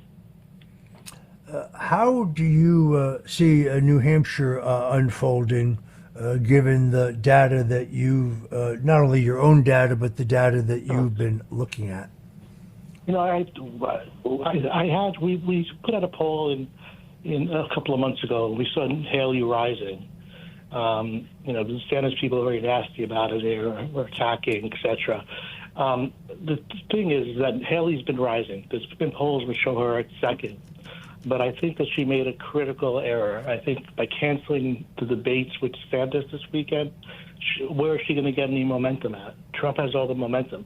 At least she could have went into those debates and she could have attacked Trump. He wasn't there to respond. Now there's nothing for her to do to get any momentum. New Hampshire's a good state for Haley. A lot of Democrats are going to vote, and a lot of liberal independents are going to vote because they have no one else to vote for. But Trump won that state overwhelmingly last time against Ted Cruz and Marco Rubio. I think you're absolutely right. It's interesting to me that that Governor Ron DeSantis has dropped not only to third place, but to 5% of the vote. I mean, did you find this surprising? So when he was facing Rubio, he won overwhelmingly in New Hampshire last time.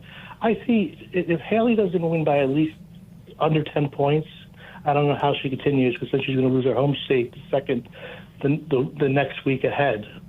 So it's just, Trump is so far ahead of these people, so it's not when they're going to drop out. It's not if they're going to drop out, it's when. And they're just hanging around because they think something might happen with the courts, something like that. That's the only reason why they're still in the game. Here's, I guess, the $24 question. What happened to Ron DeSantis? I mean, I gave my views earlier in the show, but there was a time, as you know, he was leading Trump nationally. He was leading Trump in the early states. His campaign certainly had no lack of resources. He's spent between super PACs and his own fundraising $150+ million. What went wrong here? Because whatever went wrong big time. He's big not time. Even in double digits now in New Hampshire. He's dropped to 5%. He might be behind Chris Christie, who is not even in the race anymore. That's how bad it is for him in New Hampshire. I guess that's true because Christie's name is still on the ballot since it's too late to get it off. Yeah. Well, what happened to him was, listen, he ran against Andrew. He did have a large. You live in Florida. He had a large victory last time, but so did Ashley Moody and Jimmy Petronis. Same margins, about 20 points. It was just a bad year in Florida for the Democrats. People read too much into that. They forgot 4 years before, this is the same guy that only beat Andrew Gilliam by half a point, a guy under federal investigation that was known for taking tickets to Hamilton, stuff like that, who was later indicted, got busted smoking crack, male prostitutes, and only won that race by half a point, and there was a major recount. So he was never a great candidate, and then he had a super majority in the Florida legislature, so he had a lot done, a lot of stuff that he was able to get done.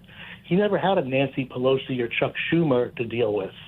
So if you have a super majority, you can get a lot done, and they were beholden to him because they thought he was going to win. And a lot of the fights that he got into, he's lost in court. So it looked great on paper, but he spent a ton of money, taxpayer money, in court. And the final thing is in Florida, where he's under 50% now favorable, which is amazing, the home insurance crisis is starting to catch up to him, where people lost, insurance of doubling, tripling, quadrupling. If you're on a fixed income, even if you're wealthy, you can't afford the insurance anymore. And it's finally caught up to him.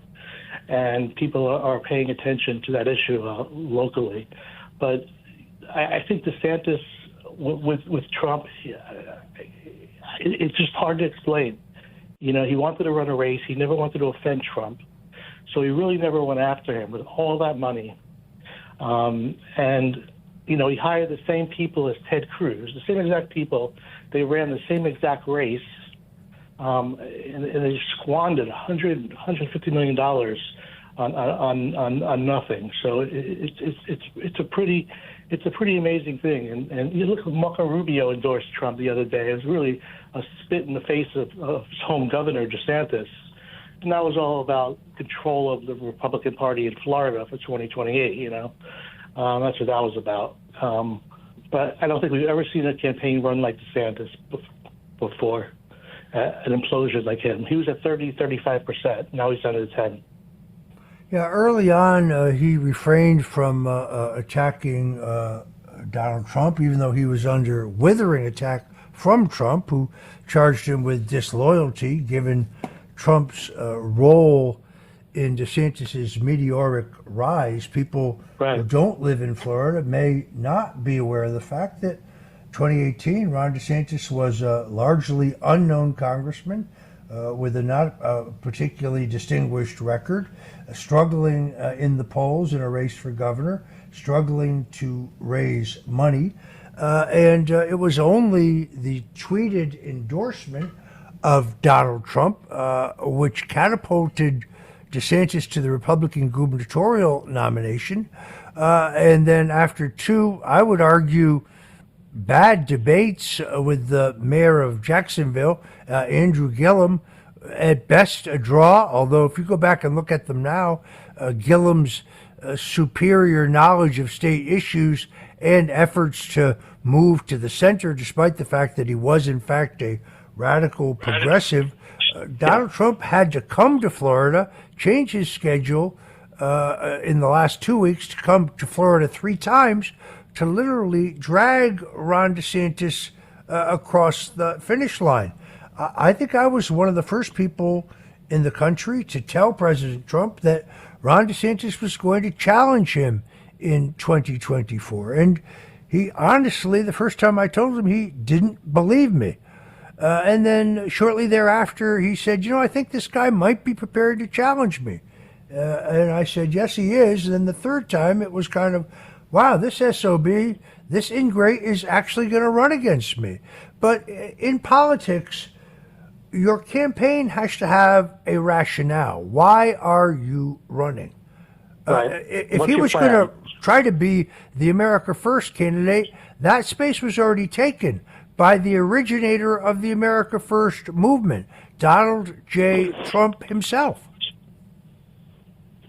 He had no argument. Listen, he got $1 billion in free press from Rupert Murdoch, and he thought that's what life was about. He never had a hard interview before. I mean, they were fawning on him on Fox News for about a year, and now he's complaining that stopped. But his press was just enormous. They'd have him on there every single day, and they would just fawn over him. And he must have got $1 billion of free press, and that went away for him. That's another thing that hurt him as well. Yeah, I kept the copy of the New York Post, the headline of which is "De Future," which was the day after he won stunning re-election. That hasn't worked out so well. And then, ironically, towards the end of the race, his attacks on President Donald Trump got increasingly shrill, increasingly personal. He essentially said he's too old for the job. He relies on a teleprompter. He didn't keep any of his promises. But then the most outrageous one is that he was getting support from the conservative media, including Fox, which, of course, is outrageous because Fox gave DeSantis an incredible ride. Also, HarperCollins, the publishing house owned by Rupert Murdoch and the News Corporation, gave Ron a multi-million-dollar advance for a book that I think sold well fewer than 30,000 copies. So HarperCollins lost money on that, but Ron DeSantis, for the first time in his life, became a millionaire. Right. He and his wife. So nobody could have gone into this race with greater assets. I won't say advantages. I'd say assets than Ron DeSantis had. And then the irony of ironies, he says on MSNBC that no, he doesn't believe that the 2020 election was stolen. There were no irregularities. He didn't think there was anything wrong with Fox News calling Arizona for Biden before they had counted the votes in Arizona, yet he was complaining that on caucus night, based on projections from key precincts, that Fox and virtually every other news outlet had already declared Donald Trump the winner, while some caucus sites were still voting. The hypocrisy here is really thick, really thick. Yeah, absolutely. He also got exposed nationally. It's much different running in Florida against Adam Putnam or Charlie Crist. When you have money and you run on television and you don't have to go in little restaurants and meet people for coffee, and he's just not a good retail politician. Usually the guy who's second usually comes back and wins the nomination in 2028. He's by far not the favorite. I mean, we're talking 4 years down the road, but he's by far not the favorite to come back and say, okay, I'm going to pull a Nixon and come back. No way. I don't see how he does it. He's out of politics in 2 years. Yeah, I agree with that. People may not know this, but Florida has a term limitation, so he's in his second and therefore last term as governor. As Doug Kaplan just told us, Senator Marco Rubio, the senior senator from Florida, endorsed Donald Trump only days ago. That means both U.S. senators in Florida have now endorsed Donald Trump in Ron DeSantis' home state. And the deadline for DeSantis to take his name off the presidential primary ballot in Florida passed back on December 12th. It's too late to get his name off the ballot, even if he were, and I'm not saying he will because he's certainly not sharing his thoughts with me, but even if he were to withdraw from the race after the drubbing he's going to take next Tuesday in New Hampshire, it's too late to get his name off the Florida ballot. Right now, he would lose by, I would say, 50 points in his home state to Donald Trump. What an embarrassment. Yeah, terrible. It really is. It really is terrible. He also comes back to Florida in a different world. He's a lame duck. There are other people that are going to run for governor. People are talking about his wife running for governor. That's how much power he had just a couple of months ago. Now there's all different types of factions that are going to be fighting for that, nomination and winning governor and winning the race. So he's not going to have the power that he once did, where he's going to have a rubber stamp in the legislature. They're going to have the control. They have the supermajority. They can override him. And I think so. It's just a different atmosphere. And again, like you said, in 2 years he's done. He's out of politics. He's got no Senate seat he can run for. Scott is running this year, so 6 more years. Or Rubio ran 2 years ago, so he's still 4 more years before his seat is. So he's literally out of politics for 2 years with nothing to do. And without the governorship, no fulcrum from which to raise money. I mean, a lot of the money he raised was special interest money, people who gave not because they liked him, but because they felt that they had to. That's right. And again, listen, it was a Florida PAC, which he totally took that money and put it into a federal PAC, which never should have happened. If the FEC did anything, they should have investigated that, because you can't transfer money like that, the way he did that. Yeah, the legality of that is, as you point out, quite questionable. Doug, what's the future of Nikki Haley in this race? She's at least in double digits in New Hampshire. She's got Governor Chris Sununu, the moderate Republican governor, working overtime to try to drag non-Republicans into the Republican primary. As you point out, the schedule goes next to her home state of South Carolina, where she's also trailing Trump badly. What does she have to do in New Hampshire to be viable in this race? Well, she's got to come with intent, I think, and she's got to at least finish second in South Carolina, her home state, by the way, to last the Super Tuesday, and that's what she's hoping for. And then DeSantis drops out, so it's a one-on-one race, her versus Trump. And she lives another day. Maybe she gets some super PAC money in there, and she's able to to win some delegates in some open primary states where independents and Democrats can vote. It is impressive that she's probably the last person standing when she really didn't have any consultants or any money or any big backers. So for her to get ahead of DeSantis and the rest of the crew is quite impressive of what she's done. But she has no chance to be president. But it is impressive of what she's done. Yeah, what I would not like to see is a situation like we had in 1980, where after Reagan had clearly dispatched Bush and had enough delegates to be nominated, Bush remained in the race largely just because he still had money in the bank due to shrewd campaign budgeting by James A. Baker III, his campaign manager, and Bush was de facto running for vice president. This whole idea of a Bush-Haley ticket is extremely distasteful to me and most America First Republicans that I know. You got two factors here. First, there is the personal integrity factor. Nikki Haley looked Donald Trump in the eye and told him that if he ran, he was among our greatest presidents and she would not run. And then she broke her word. DeSantis was more duplicitous. He just did it. He never promised not to do it. He just did it. But in the case of Nikki Haley, she lied to the man himself. And then secondarily, their views are just so antithetically different when it comes to our foreign entanglements. Trump was elected in 2016 as a non-interventionist. He was very successful as president of bringing our troops home without the countries in the Middle East where they were stationed collapsing into chaos, unlike what Biden did in Afghanistan. The American people, I don't think, have any taste for more endless foreign war costing us billions of dollars when we have very real problems, very real issues here in the United States. This is the exact wrong time for a candidate who, in many ways, at least on the foreign policy front, is a pale comparison to Joe Biden. It's hard for me to see where their views diverge. I don't think there's a constituency for that neocon foreign war philosophy in the modern Republican Party. I agree. It's a percentage. For a lot of those people have moved already. They're Democrats now. They're the strong Bush voters, the neoconservatives.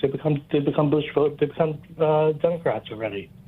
The people that you see on MSNBC and CNN that were once Republicans or call themselves Republicans, and Republicans in name only, but they voted for Joe Biden. So they already moved. To think, I highly doubt he picks a Nikki Haley. I don't think he needs her. When he could pick, I think he picks someone like Elise Stefanik or Tim Scott. I think Haley and him would just not get along, and it would be a disaster. He's got to pick someone like that would like a Pence model, where they're not going to overshadow him or make it about them. Former President Richard Nixon once told me, when choosing a vice president, don't look for someone who can help you. There is no one who can help you. Just look for someone who doesn't hurt you. Exactly.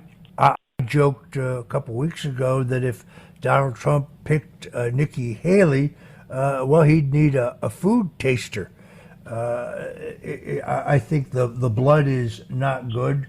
I think there's very little prospect. I think you said it best, Doug. He doesn't need Nikki Haley. She hasn't developed the kind of following in the country.